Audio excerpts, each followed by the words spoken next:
everybody, this is Leanne from Atlas, here to talk with you a little bit about hiking safety and knowing your own limits. While many of us might go out on hikes and other adventures to push ourselves and see what we're capable of, and learning and doing new things can be incredibly satisfying.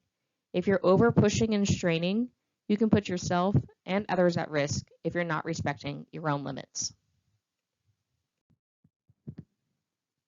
There are a few things to take into consideration to check and see if you're overstraining and if you're going to be safe doing the activity that you've chosen. First, consider your training. Are you able to do what you're asking your body to do? Have you been training for this? Or are you trying to triple or double the mileage or the elevation that you've been doing lately?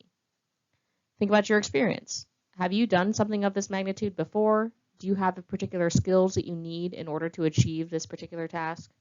For instance, if you're going to be doing something on a glacier, do you know how to self-arrest using your crampons and other tools? The next step is checking your gear.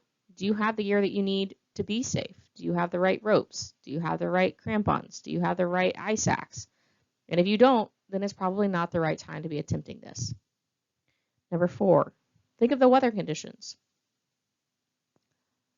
If a storm is rolling in unexpectedly, maybe it's not the right time. Maybe it's better to wait a day or two and try again.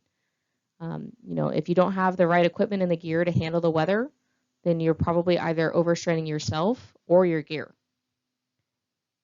The next one is your condition. So while you might have been training for this moment, maybe for some reason you didn't sleep well and you're really tired, or you had an injury recently and you're not quite ready physically to handle this particular task.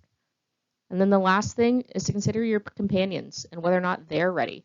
If you're over pushing them because you want to achieve something, but you're putting them in harm's way, that's going to be a dangerous situation as well. So while we all go out into nature to try and achieve new things and push ourselves, there is a safe point to do that, and there is a point where you're probably putting yourself and others at risk. You also need to consider that if you get hurt in the backcountry or out in the wilderness, and somebody has to come and rescue you, you might be putting them at risk as well.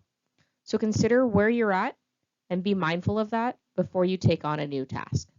I hope these tips help keep you safe, and if you have questions, please let us know.